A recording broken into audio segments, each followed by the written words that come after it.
Hello and welcome to the Cheat Seats podcast. We are on to episode 12. I know it's not changed up there on the video version, but we'll get round to that. I will actually just get rid of that entirely and we'll move on with an actual proper numbering system because I've got it all under control. Isn't this calculator wonderful? As always, joining me is the co-owner, the co-host, the co-chief, the co-king, the cocaine, the one What? in the one in 1 and 12. We got Orca Shield. Hang on, I'm being swatted now. Yes, boys, come on in. What is the charge? A succulent. Enjoying a line, a succulent cocaine line. Love it. That's how you start a podcast. That is how you start a podcast. Brilliant. Okay. Last week was a little bit late. Apologies for that. Unforeseen circumstances, real life incidents, and scheduling conflicts all happening at once, which is really unfortunate. But we are on time today. We are out at the time it's supposed to be out, and the video will be following shortly after, as we always do that. Always get it out to Spotify first, audio version. Please go check that out, give that a follow, and then follow us on YouTube. Get the video version so you can see what absolute tits we're making of ourselves. It's not just hearing about what tits we're making of ourselves.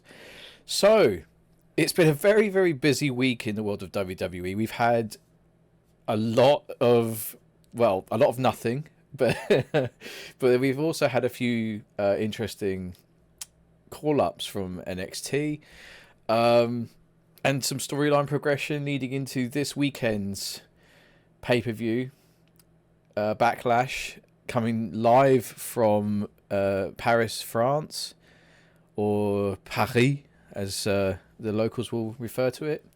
I think it's really good. It's nice that they're starting to bring pay-per-views in general, more than just your Insurrection, UK Rampage, and all the others they were dotting around the globe. They've still obviously got the bullshit that is Crown Jewel, but hey, can't have everything. But we are getting actual pay-per-views that actually mean things, actually go towards stories in other nations around the world. So it's always nice to see WWE starting to do that. And I will also add that we have Clash at the Castle in Glasgow in June, but there are issues with the tickets, the fact that they are extortionately priced, and I will just say that again, it's being held in Glasgow and the tickets are ridiculous. So I think I looked at it, so the second, so not the floor, but like the second, so that's the first tier up from the floor was about £800 per ticket. That's just to go and see Clash at the Castle. That was not a combo ticket. That wasn't the combo. Jeez, tickets. Actually, I have to go back and let me fact check that. But I am certain that it was not the combo. If it was the combo, I could kind of go, okay, they're good seats, and you get two shows. Yeah, you're paying 400 each show, basically, then. You've got SmackDown on Friday and the event on Saturday. Yeah, so you can kind of... Yeah, you could kind of excuse it, but I have to fact check that. I'm not sure. But I just know that they are extortionately priced for where it's being held. A lot of the locals... quite rightly saying that they feel like they've been priced out of an event in their backyard. But there we go. So leading into Backlash is this week's SmackDown and Raw. Obviously, we've still got SmackDown this week to come. So let's start off by running through what happened on last week's SmackDown. We'll try and keep this one as concise as possible. We have tended to extend the podcast to nearly 2 hours in the last few weeks, so we'll try and keep this as concise as possible, with still discussing the points that really sort of stand out for us. So SmackDown, it starts off. Paul Heyman says that Roman Reigns has removed himself from the draft, so the tribal chief is not drafted to Raw nor SmackDown, which I think is a really good move. I think a lot of people expected him to stay on SmackDown, but you know, now that he's no longer Universal Champion, things can change. Yep. So, then there was a contract signing between Cody Rhodes and AJ Styles for their match at Backlash. This has been a really strange build, in my opinion. I don't feel like... I don't know, it feels like it's taken a backseat to everything else. Literally everything else. So, yeah, Cody Rhodes' title reign, it's got off to a slightly muted start. I would not have picked AJ Styles for his first major opponent. However, AJ Styles is... The thing is, AJ Styles can go. AJ Styles has been around. He knows that he's done everything. He's a big name. Whether or not WWE are booking him correctly, that's a different story altogether. But if you just said to anyone, like any wrestling fan, AJ Styles, they go, I know him. Yeah, they do. Yeah, he's crossed through multiple promotions in his career. I don't know. It's just one of those weird things where I'm just. I don't know. I think it's because he was away for a while, and he wasn't really doing much before he went away. So when he was sort of in the very little feuds with like where he was feuding as part of the OC with whatever faction they were feuding with. I can't even remember, but he was doing like little things, and then he went away to recover whatever it was he needed. Then he came back jacked as hell, and then apparently his medicine that the doctor prescribed him was steroids. Well, I mean, it's whatever, but he... I should say as well, I forgot that we put this out on Spotify first. Imagine I'm holding a sarcasm side. That wasn't... I don't think he was just on steroids, but... No, but he come back ripped as hell. Yeah, he came back in absolutely fantastic shape. And he just inserted himself straight back into the main event picture.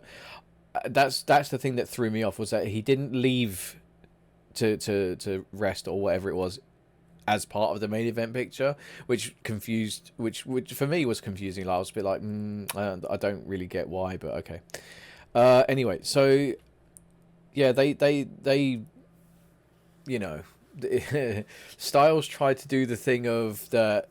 Oh yeah, all this bad guy stuff that I've been doing recently was just because of LA Knight, because he's so obnoxious and annoying, and that he has a profound respect for Cody Rhodes and his father Dusty, and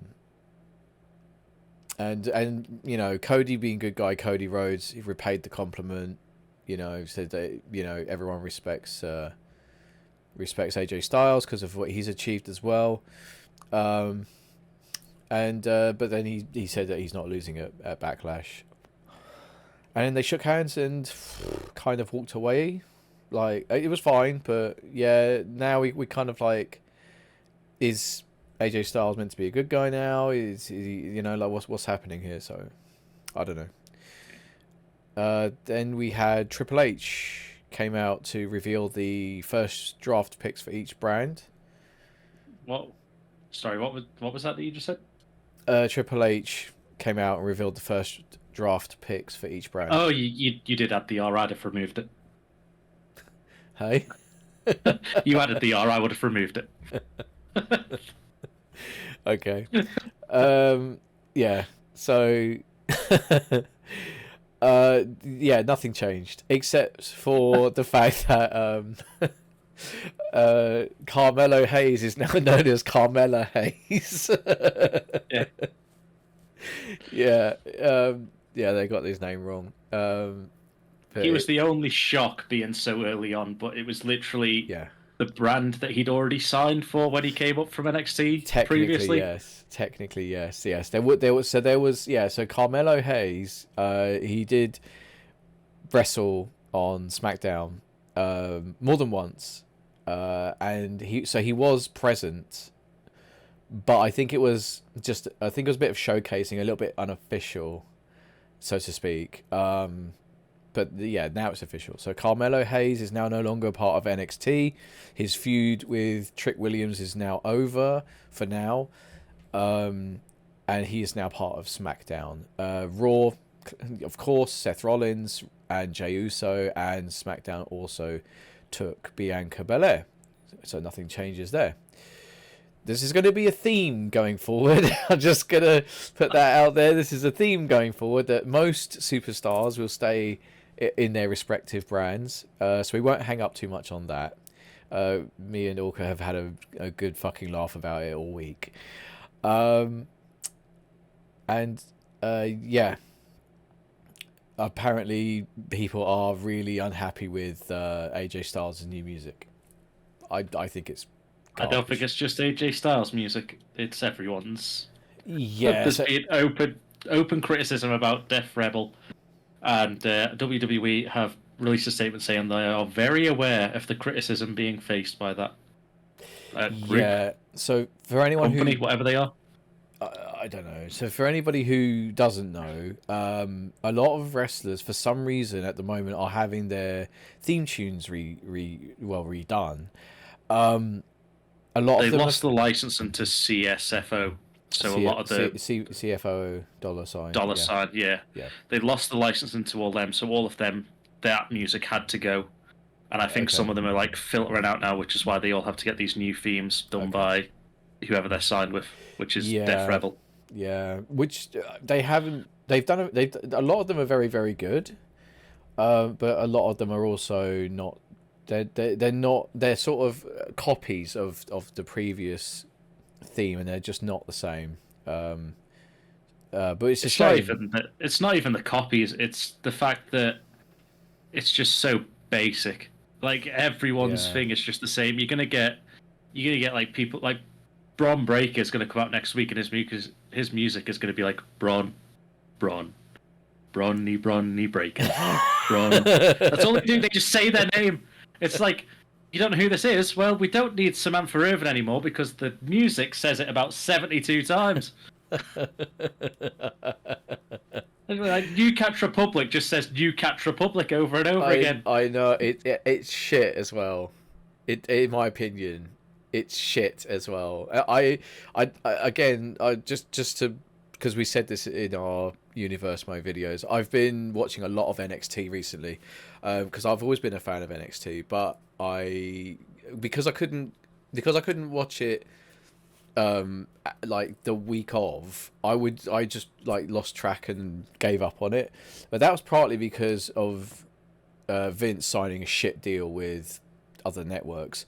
But now they've brought it back in house. Now that the Thursday of the so it airs on Wednesday, but the Thursday it will have the full episode on the WWE network for only $9.99. So I will watch that, and I will sponsored. That's twice today you've gone for only $9.99. I'm doing. Have you signed deals that I don't know about? I'm doing the Michael Cole thing, where every time he said the words WWE Network, he had to add, and it's only $9.99. So yeah, I've been watching NXT, so I can now keep up properly, and the same will happen when the USA Network and Peacock fuck off, and we get the Netflix thing. It'll be almost instant, like you can watch it straight away. So we will be able to keep up better with the actual shows. But yeah, it's a lot of theme tunes are changing. People aren't happy. And WWE are aware that people are not, they're not vibing with the new thing. So, we did have a match, again, for whatever reason, but we did have a match. But before that, Carmelo Hayes, he came out. Now remember, this is SmackDown. He's just signed to SmackDown. Came out and said he wants a shot at Cody Rhodes. And aim big. He Mellow don't miss. This is what you have to do. This is people were saying like, "Oh, what's he done?" Like to think he deserves a shot at like Cody straight away. Yeah. What do you expect them to say? And I'm going to go off on a tangent here. And if there's any Americans watching, I'm about to talk about soccer, as you call it, but football. And recently, there was a player that was a wonder kid, ruined by Spurs because they're absolutely awful. If you don't know soccer, Spurs are just like the worst team. Should be in like conference division. I'm an Arsenal fan. I'm allowed to say it. They're not. But there was a player called Dele Alli. Oh, Very good player. Very good player. He then had mental like health issues. He's signed to Everton at the minute. Had mental health issues, so he's stepped away from football. He's then come back, and recently in an interview, he said, "I want to aim for the World Cup squad of 26 or 28, whatever it is, 26, I think it is." Yeah. And everyone was like, started laughing at him, going, "He's never going to be in it." It's like, what do you expect them to say in that position? If you're a professional in any form of sport, you don't like Dele Alli's not going to sit there and go, "You know what my dream is? I want to go play for Barnet. Hey, that's what my goal is." Hey, hold on a minute. Hold on now. Nothing wrong with Barnet. But you know what I mean. You're expecting him to say the biggest thing. And the same with Carmelo Hayes. You're not going to get signed to SmackDown and go, "I fancy a shot at Scripps." Yeah. That's what I dreamed to do on SmackDown. I really, really liked that North American title. I Have you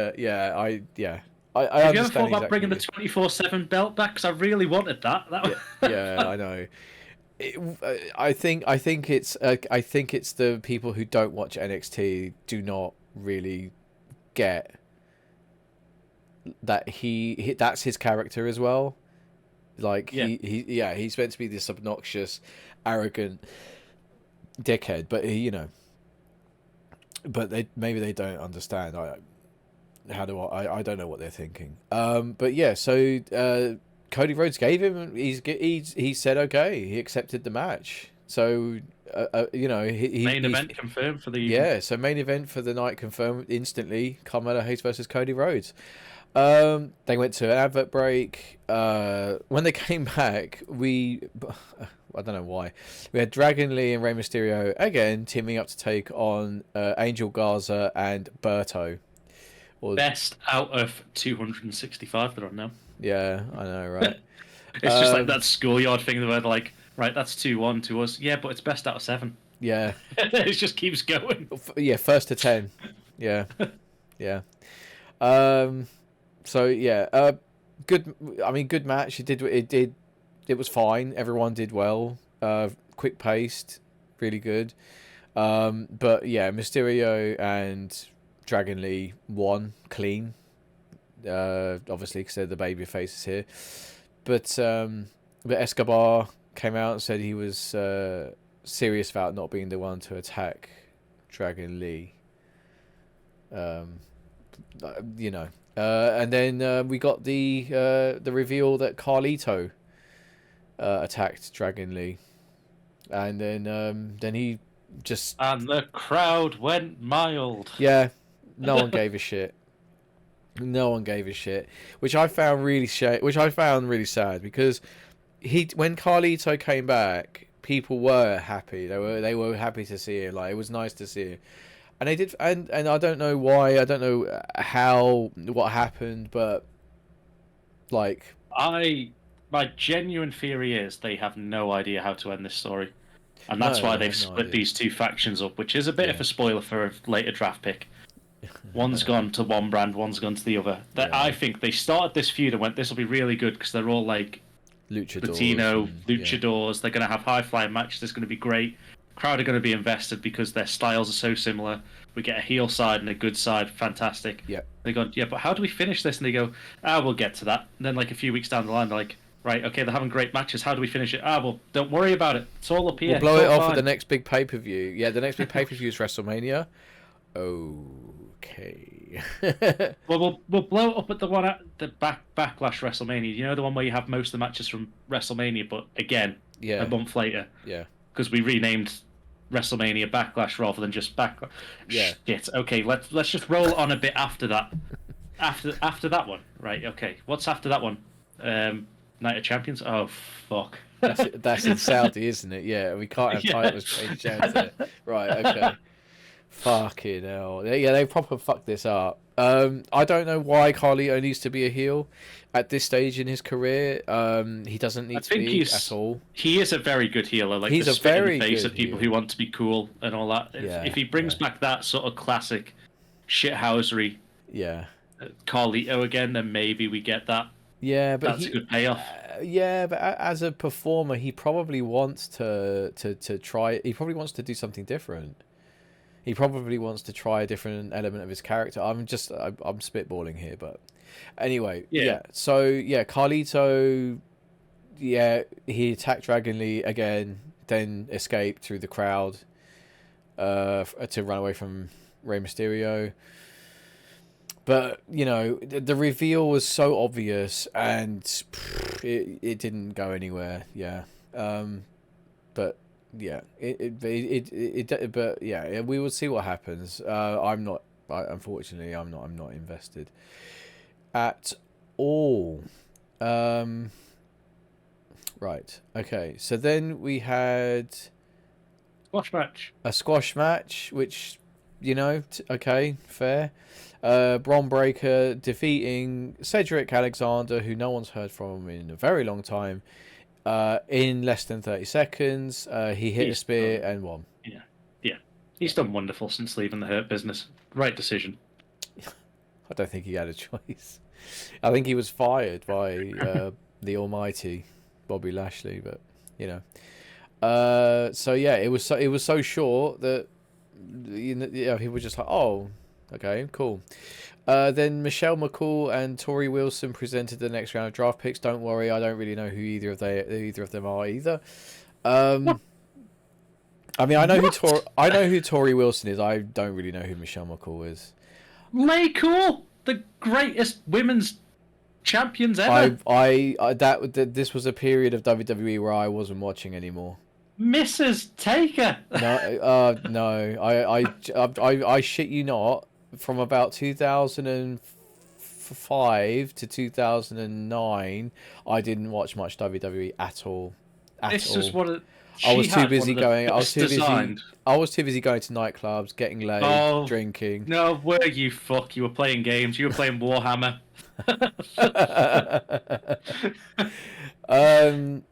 So they had. Well, before we get into the draft, no. This isn't about your inability to watch this program.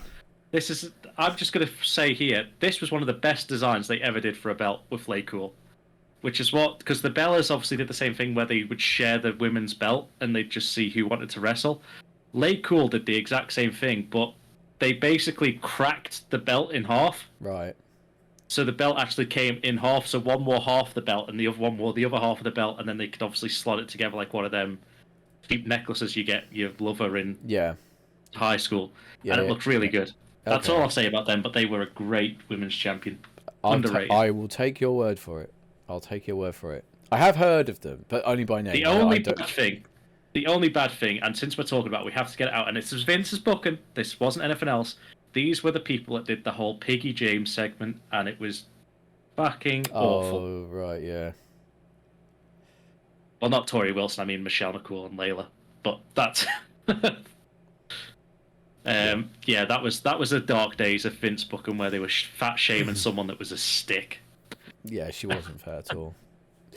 But I remember I've heard of them probably because of that, because I'll watch, like 10 worst booking things ever and shit like that, or storylines, and that is one of them. That tends to be one of them. So that's the only reason why I know their name.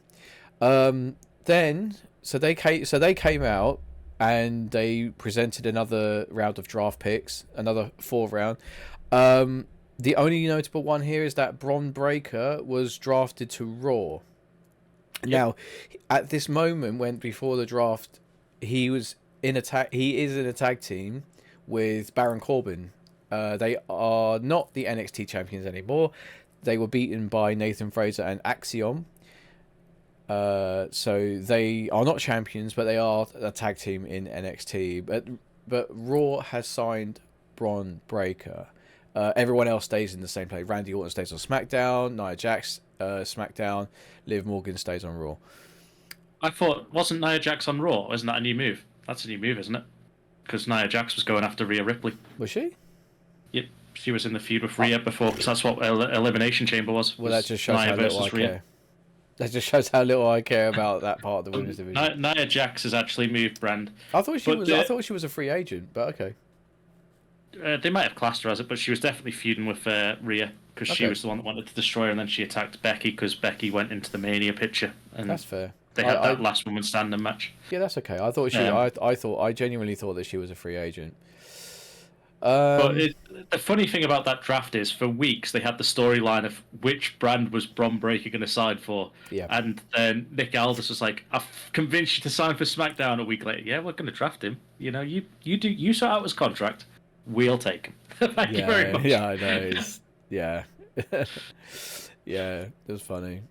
And the only other thing that I will say on this draft segment, because the draft was terrible. In all fairness, the draft was terrible. But Tori Wilson, at her age, looks fantastic. Well, we're not finished. We're not finished with the draft just yet. So we'll get to it. We'll get to it. But yeah. The only other thing notable about this next segment was that Solo Sikoa and Tama Tonga were shown arriving backstage. Yep, talking to Paul Heyman. Yeah. But KO attacked them from behind because, of course you would. Yeah. Then we had Bianca Belair having an interview backstage. Asuka, Kairi Sane, Jade Cargill all showed up. So there's going to be... That'll be a tag match, I reckon. Have they been announced for Backlash yet? I imagine it'll be for maybe the warm up. Yeah. Yeah, it's it might be the warm up match, but it is for the women's tag titles. Yeah.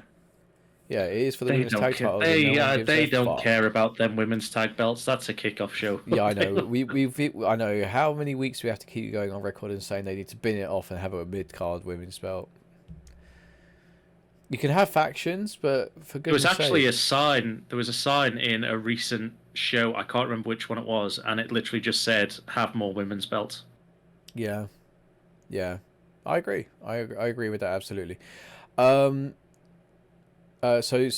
Kevin Owens and Tama Tonga ended up brawling into the arena, and Sikoa and Randy Orton arrived to then turn it into a 2-on-2. I mean, that all got swept away very quickly because the Dudley Boys, Devon and Bubba Ray, came out. That's the five, brother. And they were presenting the third round, the third round draft. They did the great comedy bit at the start, which was the best part about this draft, where they were trying to read the thing and they couldn't read it, so they both pulled out their glasses. Their glasses on, yeah. I love with the no lenses. Yeah, no lenses. I fucking love that.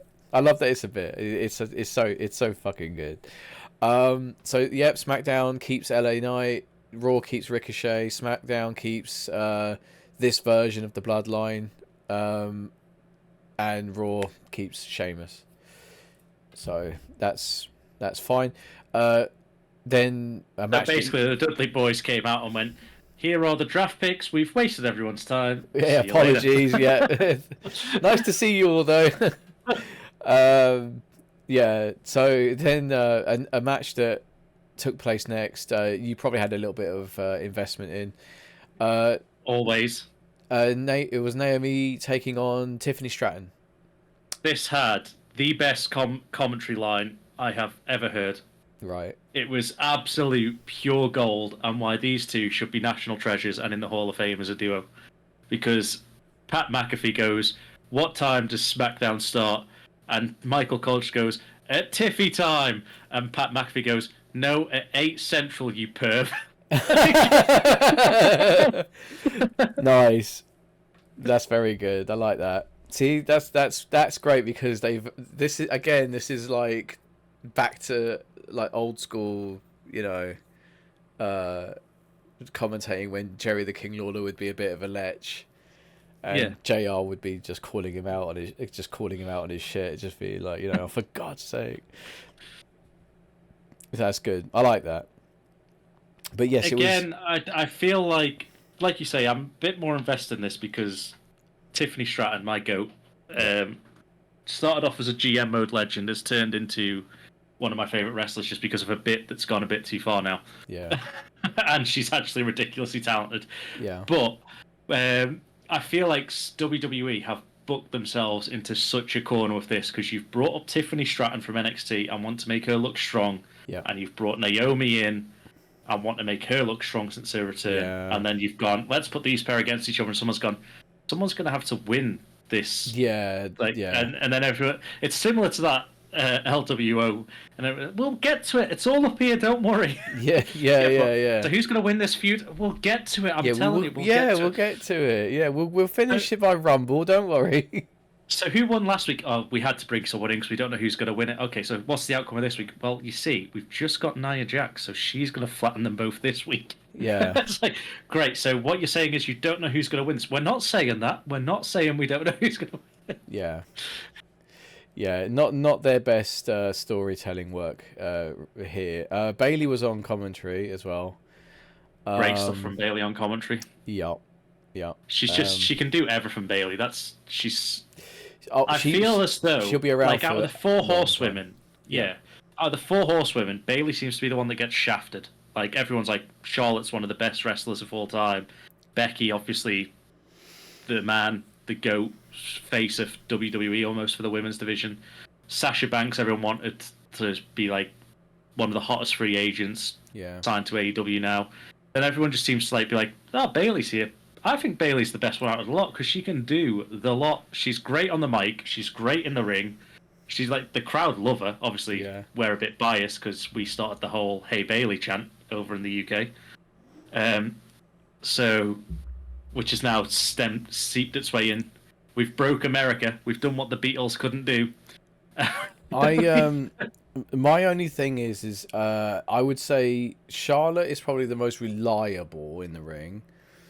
Like you'll always get a good match out of Charlotte unless she's throwing her toys out the pram. Sasha Banks is, you're going to hate me for this, but she's overrated, in my opinion. Sasha Banks is overrated. Becky Lynch, bit like Charlotte, good work, but for a while nothing's really stood out. That's really sort of thing.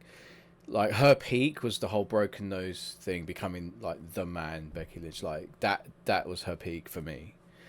But Bailey has just constantly gone from strength to strength to strength. And I'm with you on that. But yeah, so she was good on commentary. She'll be around for ages doing all kinds of stuff. She'll be she'll be a GM. She'll be all kinds of things. Yeah, as I said though, this match was thrown away when Nia Jax entered and attacked both Bailey and Naomi. That's right. Yeah, so she attacked Bailey from the crowd. Naomi tried to help Bailey before she got slapped about as well. Ref obviously called for a DQ finish. Yeah. I think Nia, if I'm right in saying, I can't remember. I'd have to go back, but I'm pretty sure she shoves Tiffany first, which means Tiffany got the win. And then she turns her attention to Bailey and then Naomi, but she never physically attacks Tiffany in this entire thing. No. She pushes Tiffany, so Tiffany as the heel gets the win. Yeah. Which is quite good storytelling, I think, from WWE, that the heels are helping each other, but not directly. So like Nia knew what she was doing. It wasn't a vicious assault on Tiffany. She literally, it was just a push, you're out the way. DQ, you've won the match, congratulations, it's on your win record. Yeah. Then I'll flatten these two. Yeah. And she doesn't touch Tiffany again, and Tiffany doesn't try and stop Nia in any way. But then, similar to last week, both of them get rolled in the ring, and Tiffany hits the prettiest moonsault ever. Right. Which is not my opinion. That's literally the name of the move. No, I think people have gathered that by now. Fucking Tiffany Stratton stan. So let's push on. Otherwise we're gonna get hung up on this forever. I've got 2 hours to talk about Tiffy. Thank you very much. No, you have not got 2 hours. I'm not sitting here and rendering 2 hours of video at 2 a.m. in the morning anymore. So moving on, we have Carmelo Hayes versus Cody Rhodes. But before that, we have another round of draft. And this was JBL and Teddy Long, which I think what a duo. Yeah, I found that really strange because until Raw, I was like, well, where's Ron Simmons? But yeah, that was later. So SmackDown gets AJ Styles, of course. Raw gets the Alpha Academy, of course. SmackDown gets Andrade. Don't think anybody was too fast. But Raw gets Kiana James. Now that was a surprise. That was a surprise. Very good one as well. Very good one. I think that's going to inject a nice little boost into the women's Raw division. So that will be good to keep an eye on. I do feel that they missed a trick here, though. I really think they could have, because they've been sprinkling in these comedy moments, and I would have loved so much for Teddy Long to have gone with their first. The Undertaker. The Undertaker. Yeah, and then JBL's like, no, Teddy, no, that like he's retired, he's done, and Teddy's like, oh. Yeah, that would have been hilarious. They could have done that. That would have been really funny. I think that would have been like the highlight of the show, because it would have just been so ridiculous, but so like, you know what I mean? Yeah. So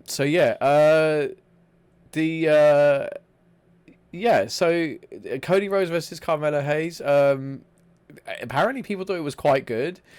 There was the now a lot of people they're not sure if they think it's a botch or if they think it was legit. Both Carmelo Hayes and Cody Rhodes have the same springboard stunner maneuver in their arsenal, and at the same time in the match they both went for the respective moves. So Cody's got the Cody cutter, but Carmelo Hayes has the springboard stunner. They're the same move, they're just called different things, and they both went for it at exactly the same time, and they missed wildly. And a lot of people are like, oh, it was a botch. I'm like, no, they're not fucking stupid. Like, that's not, this is not 2K24 AI. Like, this is not, they did it on purpose, and Carmelo Hayes went a bit quicker because you have to clear that space so that Cody can then do his. They just both missed. It was on purpose, guys. It was on purpose. Okay. Yeah, they were. I think they're playing into the fact, like you say, they are the exact same move, just with a different name, and I think that's all they were doing. Yeah, literally, just or look at how athletic we both are, sort of thing. Like, okay, great. But they both look great. Carmelo Hayes he brought the best of his NXT work to SmackDown. It was really good. It was a predictable match, but as we say a lot, it did the job that it was supposed to do. Like, you weren't going to put Carmelo over Cody when he's just finished the story. Like, Cody's not taking a pinfall for the next few months, at least. So you knew the outcome from the start. It wasn't going to be a shock victory. And the only way it might have been was if AJ Styles come down and distracted Cody. That's the only way Cody's going to lose this match. So you knew what the outcome was going to be, but it did, like we say, and it's a phrase that we use a lot, they did the job. They did what they needed to do. Carmelo, I think, is now over with a lot of SmackDown fans because they've seen what he can do. Yes. Yeah. Like I said, he had a really, really good match to show off what he can do. He's really good. He's just really good at what he does. But AJ Styles did come to the ring after Cody had won, and it looked like he may attack Cody Rhodes from behind, but because Cody was up on the turnbuckle with the belt, sort of greeting the fans sort of thing, and AJ Styles was in the ring behind him, like quite close, and then when Cody Rhodes sort of turned around and was like, oh shit, AJ Styles told him he's like that close, and then shook his hand and walked off. He was telling him, he's like, you were that close to me getting you, like, so. So for some reason, I don't know why I missed this out, but there was some backstage stuff that happened. I think it was before the match, but Karrion Kross and AOP shown attacking the New Catch Republic of Pete Dunne and Tyler Bate. Congratulations on New Catch Republic for winning this next feud that they're about to enter. Get that out now. Well, funny you say that, but AOP have been showing up on NXT and interfering down there as well. So, kind of don't really know what's happening here. I've got we'll discuss it a bit later, but I've got a theory about what's happening with New Catch Republic. I've got a theory. But yeah, that was SmackDown. It was a fine episode. Nothing too crazy. Nothing too nothing really that much to talk about. It was a good episode, I suppose. I don't really have much else to say, No. except for the fact that it just easily led into Raw now. Yep. So we are, So now we're in this week's Raw, just gone. Everyone was hyping up Backlash and everything. Logan Paul showed up, at a show, which is rare.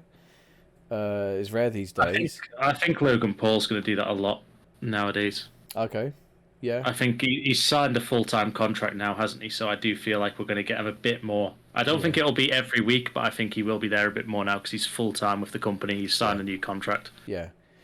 So he showed up, and which I don't know if I found it weird or not, but he had a lot of mutual respect for Damian Priest, and also Priest had for him as well, which I found really bizarre. But I don't think they know what they're doing with Priest still yet. I feel like it's because Judgment Day are meant to be heels, so it's sort of that heel camaraderie that hey, you're a heel, I'm a heel, where I like what you're doing, I like what you're doing, but then at the same time you've got Priest sort of trying to splinter away from Judgment Day, which means if he does that he's probably going to become face, but it makes no sense to me. No, not at the moment.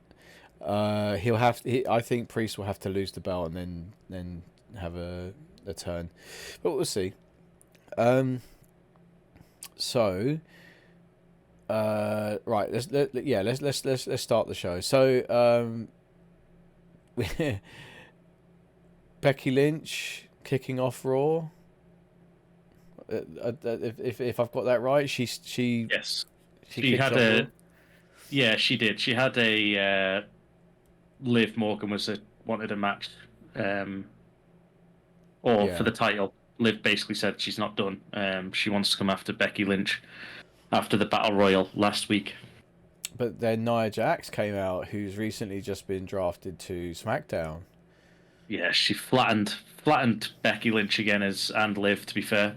Yeah. With this, I'm off to SmackDown now, but before I do, I'm squashing your brand. Yeah. That's true. I do feel, and I think I've said this before, and I don't even think that the draft really changed that much, is that SmackDown's women's roster is absolutely stacked compared to the Raw one. Yeah. The Raw one, you've got these two, Becky and Liv, now that Rhea's obviously out for a while. You've got these two, and that's pretty much it. That's all I can think of, really, that's in that top sort of bracket. Yeah. There's not really many other people that are up there, because they still... Obviously, they could be up there. You've still got Shayna and stuff like that. But WWE just don't seem to use Shayna properly, for whatever reason. Yeah. Bit of a shame, really, isn't it? Yeah, so I don't get the whole thing. But then the SmackDown side, you've got Bayley, Damage Control. SmackDown was first, so Bianca was on SmackDown, wasn't she still? So Bianca's there, Jade Cargill's on SmackDown. Mm-hmm. Who else? Nia Jax is now over there. Yep. Like, that SmackDown side is absolutely stacked. Then you've got the greatest woman wrestler of all time, and Tiffany, she's over there. And we're back on Tiffany, right, 2 hours to go. Right, so Tiffany Stratton came... No. So, Nia Jax and Liv Morgan match to be made official. I haven't heard anything yet. Becky Lynch and Liv, isn't it? So Nia Jax but Nia Jax said she wanted a match that night. Before I think she leaves. before she Yeah, leaves. before she leaves. Yeah. So. Yeah, I think. Oh, and just if I don't mention it, any of the Americans listening or watching will probably get upset. This is how we feel when you talk about soccer in such a offhandedly way, which is called football, because your version of football had one of your stars on the show, and that's Patrick Mahomes. The Kansas City Chiefs. Yeah, Kansas City Chiefs. Yeah, he's their quarterback or nickelback. I don't know which one it is. He He's Chad Kroger. Yeah, so apparently, yeah, so he's like one of the best players in the world. Well, sorry, he's one of the best players in America, because the rest of the world doesn't play that sport. So he's one of the best players in America of that sport. Anyway, and he was on Raw. Apparently, that's a big thing because he's a celebrity. But anyway, let's move on quickly. So the first round of draft picks, Imperium, which now only consists of the Ring General Gunther and Ludwig Kaiser, they stay on Raw. SmackDown continues to roll with Jade Cargill. Raw has Damage Control, which, I mean, that is now a shift.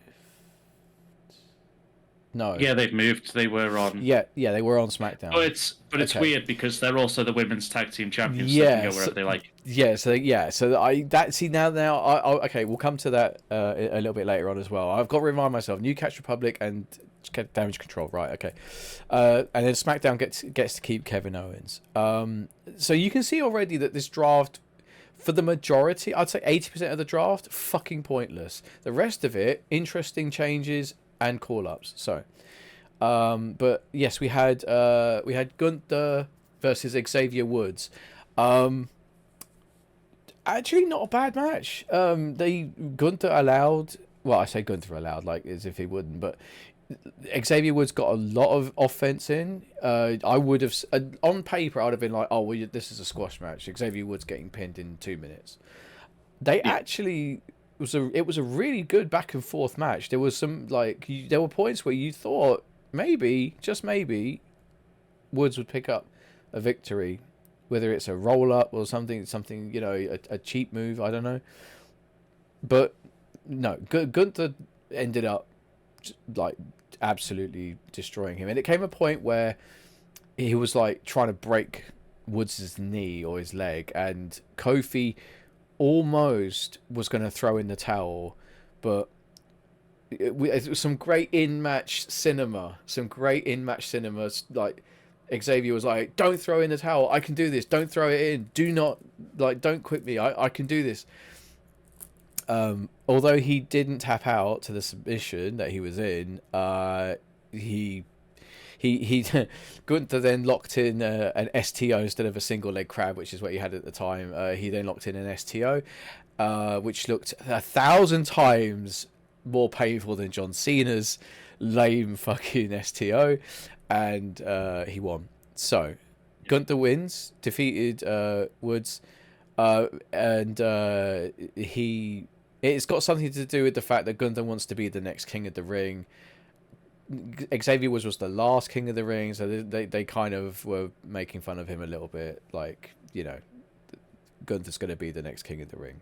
So, and apparently, there was a thing on Twitter. They say Gunther chopped Woods so hard that the echo can still be heard reverberating in Kansas City. But yeah, it was a good match, but yeah, not a lot happened there. Then we had Logan Paul and I Show Speed. They picked a load of draft picks as well, and then they cut their own little promo.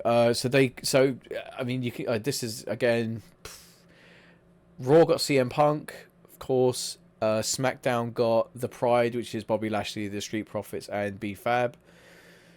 I don't know if they've... that's the same, isn't it? They were already on SmackDown, yeah. Raw... Sorry? I think they were already there. Yeah, I pretty sure think they were, there. yeah. Raw got Braun Strowman. Braun Strowman. And then SmackDown got... Tiffy time. They got Tiffany Stratton. Of course they Best did. pick. Why was she so late, SmackDown? Why was she so number one? Yeah, so they did that, and all good. And then Logan Paul decides to cut a promo on Jey Uso, basically shit canning him, saying, "Oh, he's got no chance against Damian Priest on Saturday." But yeah. I was going to say, just going back, do you think that means that the Wyatt Six is going to be on Raw? Yes, if the way that your sort of long-term booking predictions going, if that's the case, if Braun Strowman is going to be in the Wyatt Six, they're going to be on Raw, like when and if they come back. Or return, or whatever. I'm pretty sure that it's got to be soon because they've started flagging up them QR codes if you forgot about us. So I think it's only a matter of time rather than if for Bo Dallas to return. That's fair. Jey Uso comes out, gets beaten up by Judgment Day. They sort of hold him still so that he's going to get punched by Logan Paul, and that dickhead Patrick Mahomes, sorry, I'm a Niners fan, so that's why I hate him so much. He gives his 3 Super Bowl rings to Logan Paul, which he is going to use as a knuckle duster, and he absolutely destroys JD McDonough and gives him the best Zuko from Avatar: The Last Airbender cosplay cosmetics in the world. He absolutely cracks him in the side of in the forehead. So was that the reinforced hand with metal as well? So it's the rings and a metal hand. Yeah, that's right. Then Braun Strowman comes charging down. Well, I mean, he doesn't charge. He kind of just strides, doesn't he? Because he doesn't need to charge. He comes charging down, saves Jey Uso by pretty much destroying Finn Balor, chasing off Logan Paul, and giving a bit of shit to Patrick Mahomes before walking away as well. Do you think that the rings that Logan used are the real ones? No. I was going to say, no. I wouldn't be using my Super Bowl rings. No. I wouldn't be giving anyone them Super Bowl rings. No, they're probably replicas, because if something went wrong and that went into the crowd, someone's got a legitimate Super Bowl ring and they could easily pawn that or whatever. But yeah, so yeah. I don't have any more to say about that segment. It kind of just came and went. Mostly promos and story setting. Now, the next match, I was like, oh, please, for the love of God, please let him fucking destroy this guy. We had Sami Zayn versus Bronson Reed, and I could not have been more in Bronson Reed's corner at this point. So they had the match, but am I? It was a DQ finish. It was a DQ because Chad Gable got involved. Master Gable came out. What did you say? Master Gable. Right.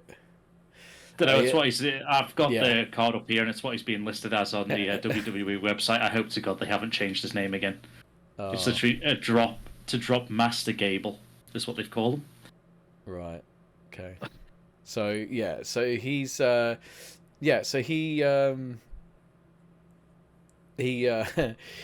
he broke up the match, and not that Bronson Reed needed any help, but he broke up the match, attacked Sami Zayn.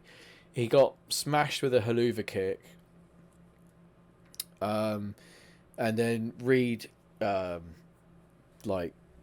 destroyed Sami Zayn, but then he also picked up Chad Gable and smashed him about as well, and he was left standing tall over both of them. So I feel that there's going to be a triple threat.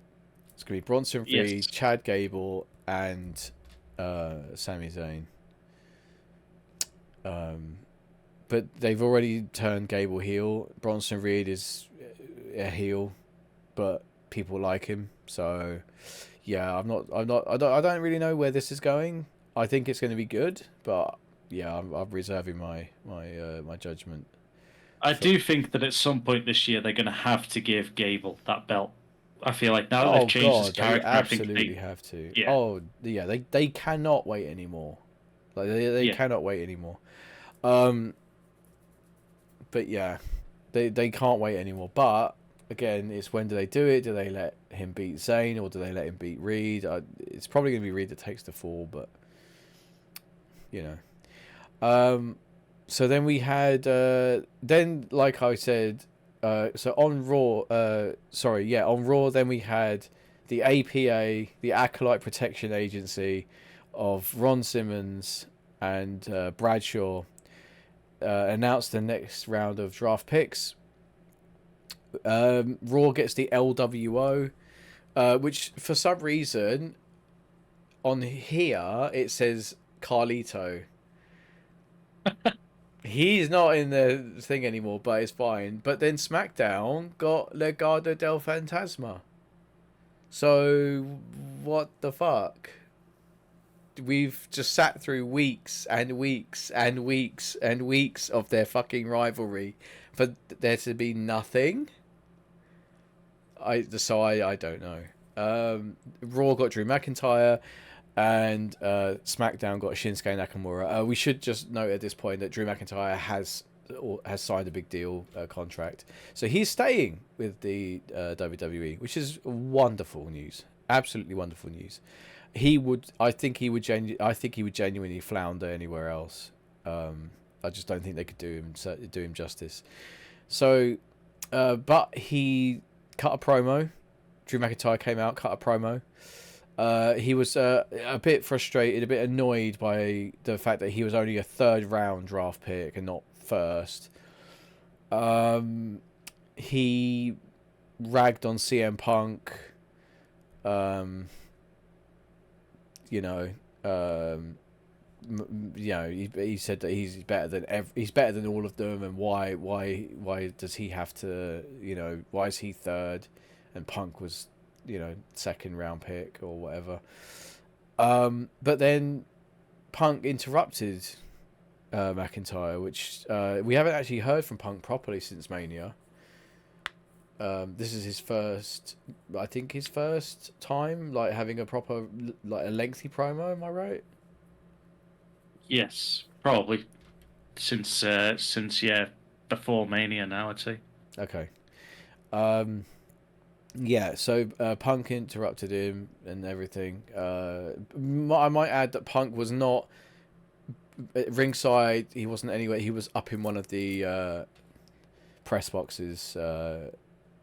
So they had to sort of, crane the cameras up at the ceiling, basically. So that was interesting because it's different. It's different. They normally just come out to the ramp way and do it that way, but yeah. So then Punk goaded Drew to come and get him, to come find him up in the booth. So Drew rightly said, "Fuck yeah, all right, you're on," and he went up through the crowd to the backstage. We had Maxine Dupree versus Candice LeRae. Let's cut this one quick. Maxine Dupree lost, even though she had Ivy Nile at ringside with her, and there can be no quickness about that. This is the shit. No. I sent you a message the second this match where I was just raging.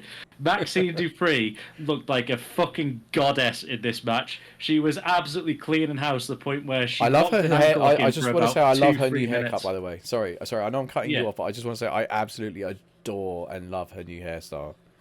even the new gear looks darker. The Alpha Academy's new stuff, but she was like, she's got muscles. She was destroying Candice. Her moves looked fluid. She looked like she'd learned a lot, and she was like taken down. And Candice was getting chucked about the ring.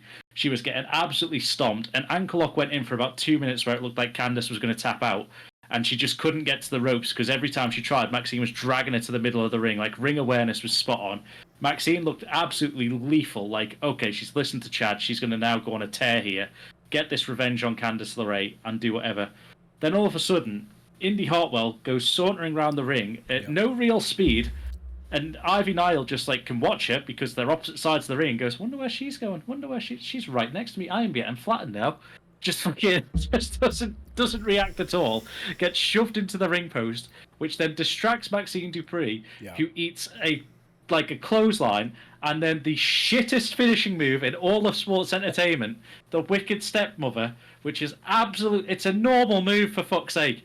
She literally gets her two hands behind her back and just puts her foot on the back and just stomps it into the floor. That's it.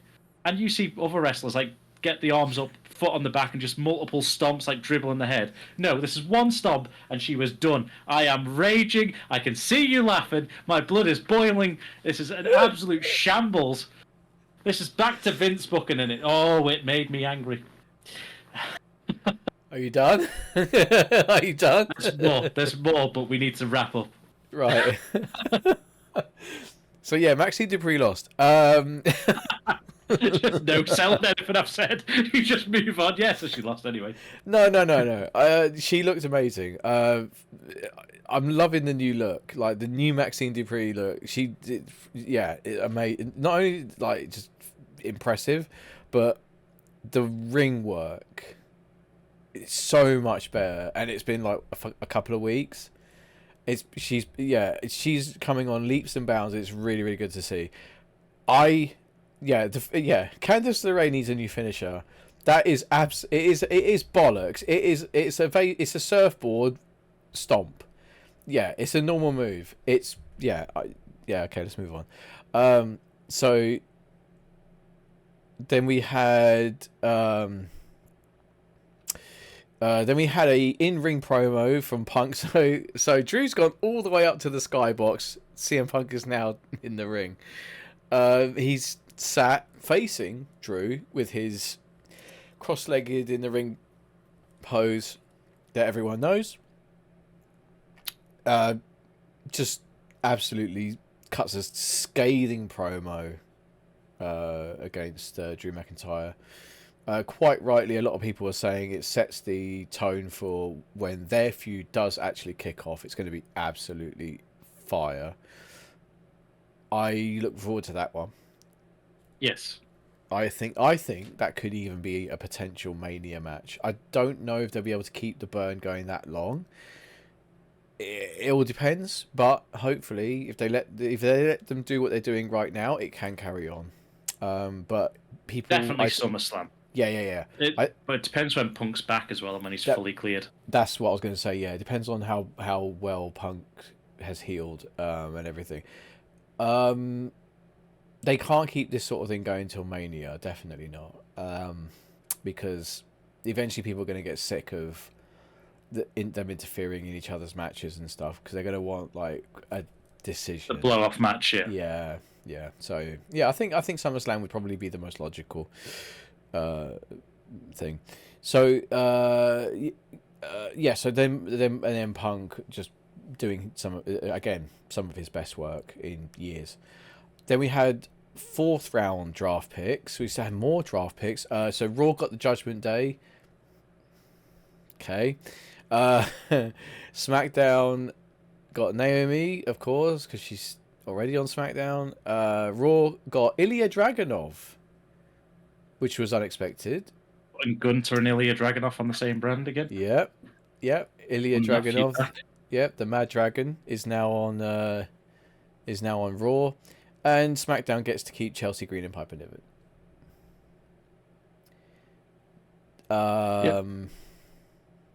Yeah. So, yeah, that was fine. Then we had Liv Morgan versus Nia Jax. And it's Tiffy time! I'm back, baby! Yeah. So the greatest wrestler ever came back. Um, I'm not gonna go into it. I'm gonna keep the bit going as No, long as it's possible. fine. Yeah, so quite late in the match, Naomi attacked Tiffany Stratton. It kind of ended up in the ringside area, which distracted both in-ring competitors. And Liv Morgan. In Oblivion. Yeah. Greatest name for a finisher. Greatest name for a finisher. Yeah. Onto Nia Jax to score victory. Yeah, I mean, she needed the win for sure because she's been nothing but like terrible on my universe mode. I mean, until recently, but spoilers. Yeah, I don't know. I can't get. I don't know what it is about her. I just can't get invested. I'm just not interested. It's just something about it. I'm just not. I don't care. I just don't think I can't get. There's no story here. I'm more interested to see what happens with Tiffany Stratton, because it's different. It's something different. I feel like I've seen Liv Morgan versus giant female superstar X before, and it's just like I don't know. I guess I'm bored of the same thing over and over again. The only thing I will say, because I can't remember what time in the show it happened, because I've obviously just got the list of matches, so I haven't got the backstage segments.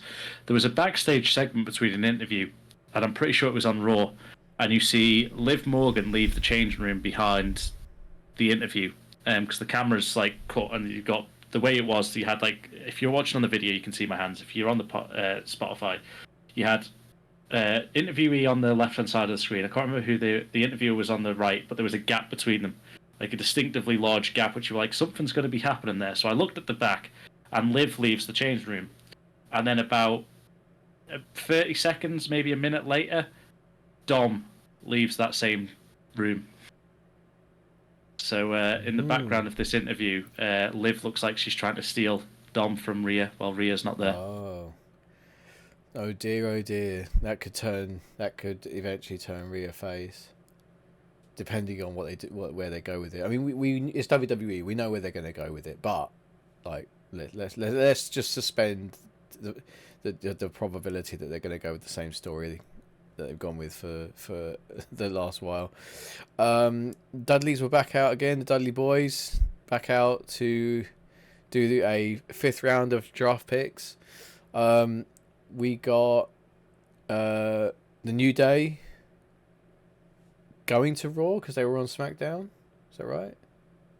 No, I can't remember where the New Day were. No, I think they were already on Raw. Yeah. SmackDown got Pretty Deadly, so they are on SmackDown now. Raw got. They already were, I'm pretty sure. Yeah, Raw got Lyra Valkyrie, which is new. That was a great call up because she genuinely looked surprised. Yeah, we mentioned this in the universe mode videos that we just shot. But I want to know if the NXT call ups knew they were being called up, or if it was a genuine shock to them. Because if they knew about it, her and Blair Davenport, who we'll get to, fantastic actresses. Yeah. If they didn't know, it shows you what it means to everyone. Yeah. If they didn't know, wonderful, like proper beautiful human being moment. If they did know, amazing acting, genuinely believable. SmackDown got Candice LeRae, Indy Hartwell. No one cares. So then we had a match. Miz and R-Truth defending the tag belts against Alpha Academy, Otis and Akira Tozawa. Yeah, I mean it was fine, but yeah. I think it was predictable because I feel like what we're going to get now is you had Maxine losing in stupid circumstances, and now Alpha Academy losing, and I feel like again it's just going to be another berating from Master Gable. Which will keep that story going. He's going to break them down to either the point where the Alpha Academy leaves and becomes face teams, or they become more heelish themselves and get Chad's tutelage and become a better team. well, we will see. I think this is going to be a long storyline. I think this is going to be told over a period of many weeks, instead of just like what blown off like by back. This won't finish by Backlash or even the whatever's after that. So we'll see. We'll see. But yeah, it was the match itself was fine.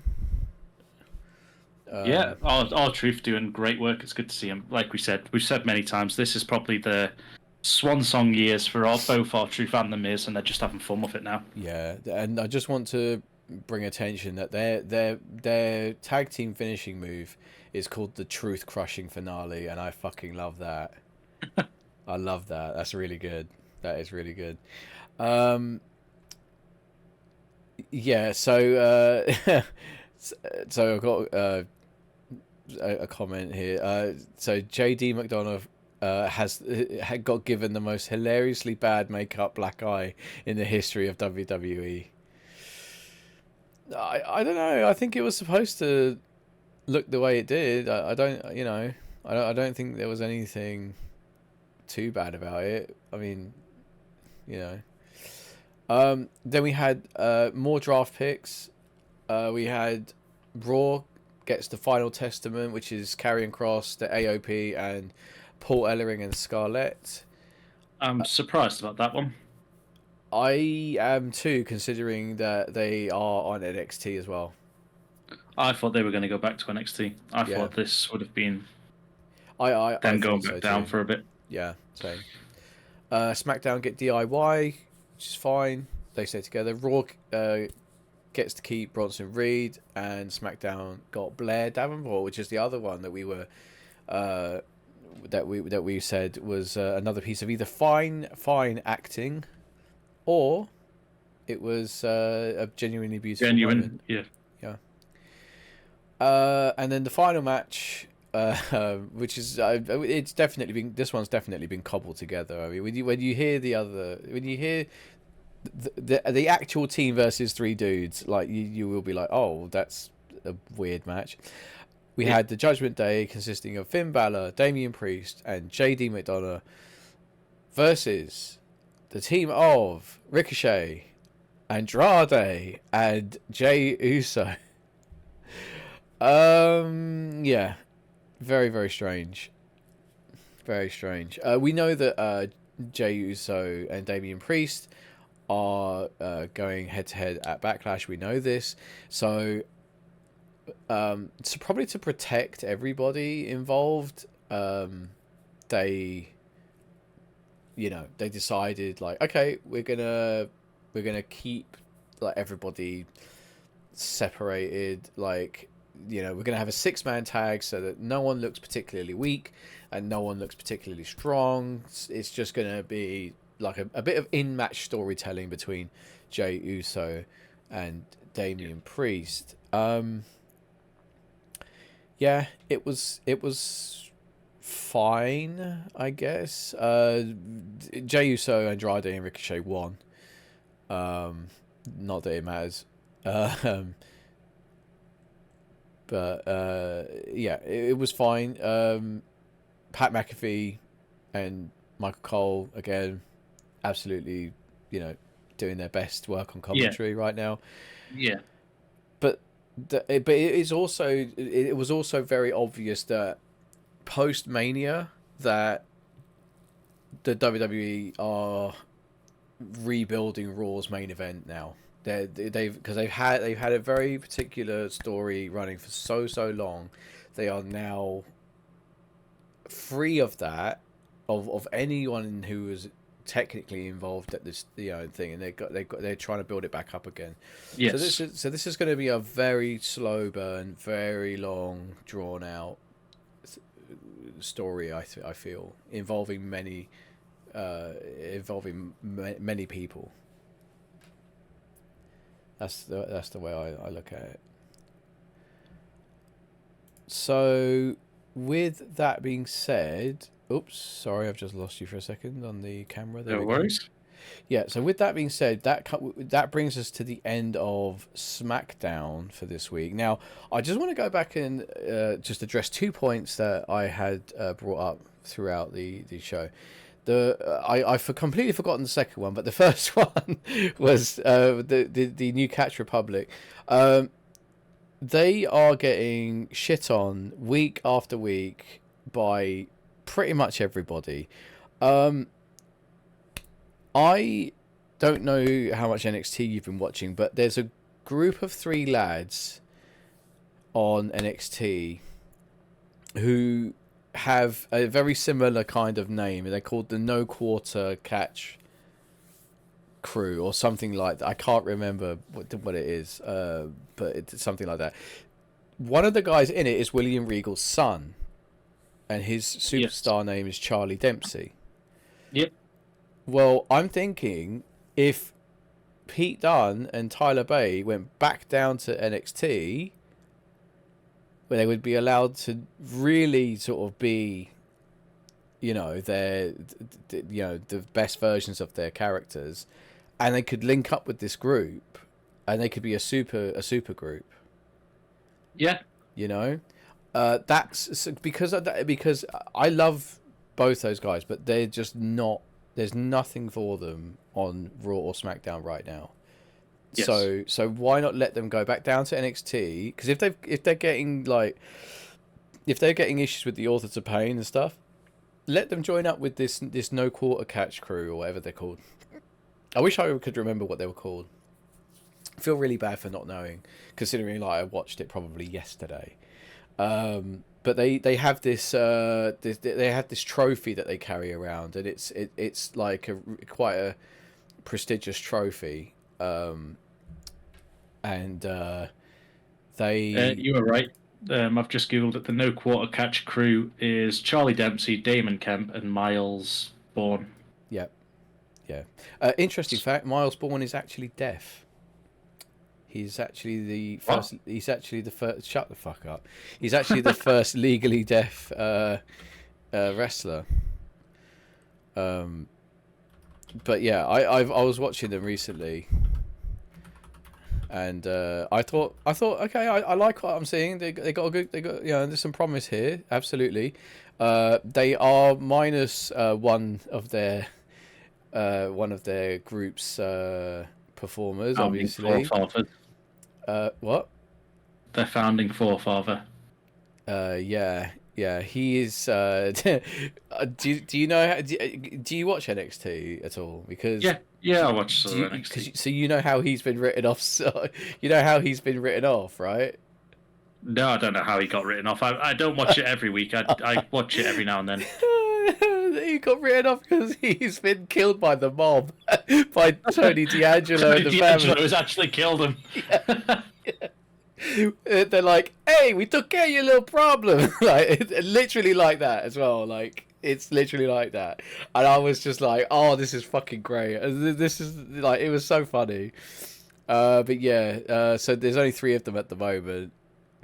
So yeah, I'm thinking, why don't they get Pete Dunne, Tyler Bate, take them back down to NXT, let them join up with these guys, and let them join up with these guys and have like a super group of just fucking hard bastards, and they can like take on the AOP and all that other stuff. I forget what my other point was. I think it was damage control, I think. Oh, that's right. Yeah. So you remember how I've been saying, like, on and off for a long time that the like the Freebird rule. Yeah. You know about that. Yeah. Yeah. So you got the Freebird rule. Yeah. I was thinking, well, if that's the case, then why don't? If that's the case, why don't they just allow? Because the women's tag division is so small, just allow big groups like Damage Control and whatever to just float between the brands. You don't have to sign them to a brand because it's pointless, because at some point they're going to end up having a tag match with a team from the other brand. That. Because otherwise it's a 2-team division, which you're currently operating on your universe mode. I haven't even got that anymore because two of them yeah, got released. yeah, I know. So yeah, that's just my thought is when it comes to big groups like that, with the Freebird rule of being able to have any of the group representing defend the title, just have them like just have them float between the brands. Don't have them signed to one. You know, like why do they have to be on one brand if they're clearly going to be on different, you know? Anyway, yeah, that's that. Anyway, that's my thing. Anything you would like to get off your chest before we sign out? No, I think I got most of it off my chest with the Maxine Dupree. That finishing move is fucking dog shit, isn't it? yeah, you've seen it now. Oh dear.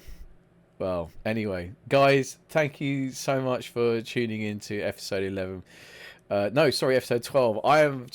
You see that this is the problem. I have this calculator. I have to use numbers when I'm numbering things. So we are on episode 12. I appreciate everyone listening. Thank you for watching. If you're on YouTube, drop a like, subscribe, follow us on Spotify if you are listening to us in your car or on your lunch break or on the moon, you know, wherever you might be, you know, picking up the best on Spotify. We appreciate it. Stick around for more Universe Mode. Got that coming up. We've also got the trading cards videos. They'll be coming up in the next few weeks. So make sure you check those out. They were a lot of fun to do because we were in person. It was in person, not via the internets. And yeah, that's me signing off. So thank you very much, everybody, for tuning in. Do you want to lead us out, or you want me to do it like I always do? You can do the outro. Okay. So, like I said, thank you so much for watching, everybody. Appreciate it. We'll see you all next week. We'll get the predictions up for Backlash. Have a great rest of your week and enjoy the wrestling. It's goodbye from me, as always. And it's goodbye from me. Ciao. See you later, everybody.